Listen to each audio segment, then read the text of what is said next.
자, 당내에서 이제 그 비례대표 후보도 오늘 발표가 됐는데 자기 사람을 심기 위해서 규정을 바꿨다 이런 지적이 나오는데 이거 새정치하겠다는 안철수 대표의 정서에 맞는 건지 모르겠습니다. 일단 그 발표 내용 보면서 얘기를 좀 드리겠습니다. 역시 여기도 과학자가 우선 순위가 1번, 많이 2번이 왔죠. 전부 과학계 인사라고 할 수가 있겠는데요. 네. 한용현 한국표준과학연구원 원장, 또 김용환 이제 인재영입위원장이 이제 직접 영입한 인사, 과학계 네. 인사를 1번으로 내세웠고요. 네. 2번의 경우도 오세정 교수의 경우도 안철수 대표의 어떤 좀 과학계 인맥이다 이렇게 평가를 할 수가 있겠습니다. 일단 뭐 당선 안정권이 많지 않기 때문에 1, 2번 모두 과학계 인사, 결국 안철수 의원의 출신과도 좀 관련이 있는 것 같네요.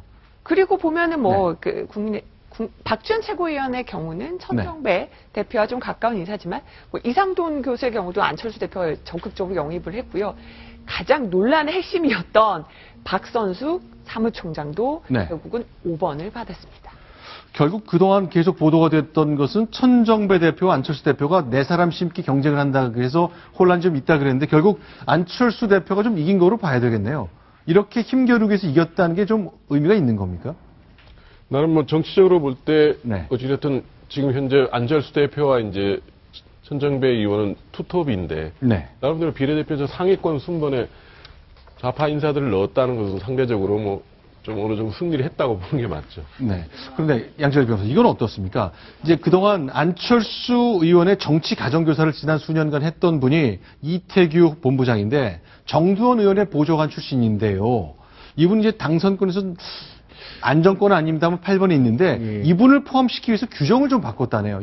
그러니까 아니 저건 왜 그러냐면 이제 그 원래는 네. 저 뭐죠 공천관리위원 같은 경우에는 네. 저기 비례대표로 들어갈 수가 없도록 돼 있지 않습니까? 내가 그런데 심사하면서 내가 포함되는 그렇죠. 채점해야 될 선생님께서 바로 직접적으로 그 채점표에 들어가는 대상이 되겠다니까 네. 이게 당규상 안 되도록 제외를 하도록 규칙을 정해놨는데 네. 이번에 두 사람이었죠. 이태규 본부장하고 네. 14번이긴 합니다만 임재원 조직 사무부총장을 집어넣기 위해서 저걸 아예 삭제를 했다라고 합니다.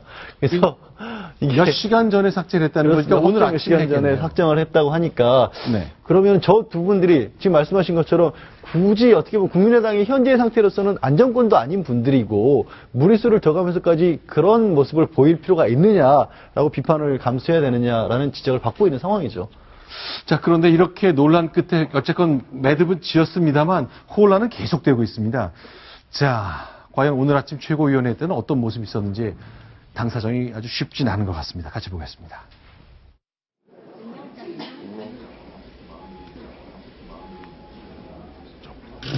아니 내가 소명할 게 있어서 그래.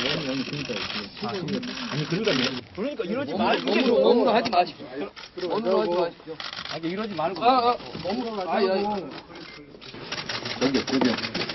여기 경위 좀 눌러주세요.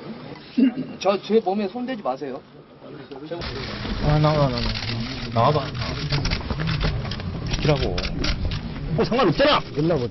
나는 비례대표하고 상관없는 사람이잖아. 그러니까 끝나고. 끌어. 말을 해줘야 될 거 아니에요. 좀 물어보세요, 좀. 물어봐요. 안 들어갔으니까.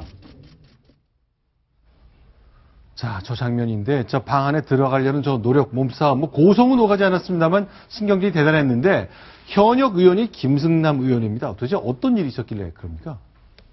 두 사람의 지역구가 합쳐졌어요. 황교안 네. 의원과 김승남 의원의 지역구가 이번에 선거구 조정으로 합쳐지고 경선을 치렀는데요. 황주용 의원이 이렇게 당선이 됐습니다. 그런데요, 이상하지 않으세요? 46.9, 41.6, 29.2%.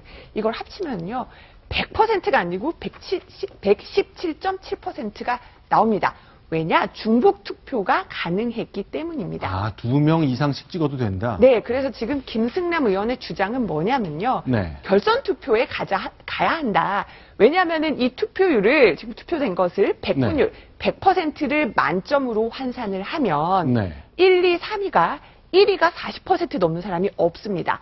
지금 아하. 당원당규상 규정상 보면은요, 1위가 40%를 넘지 못할 경우 네. 바로 결선 투표를 치른다 이런 규정이 있는데 네. 바로 김승남 의원은 억울하다. 결선 투표를 치르게 해달라. 지금 백분율로 환산하면은 지금 결선 투표 가는 게 맞지 않느냐 이렇게 항의를 하고 있는 겁니다. 자, 얼핏 일견 들으면 김승남 의원의 주장이 뭐 설득력 있어 보입니다만 어쨌건 당은 기각했거든요. 받아들이지 않았습니다.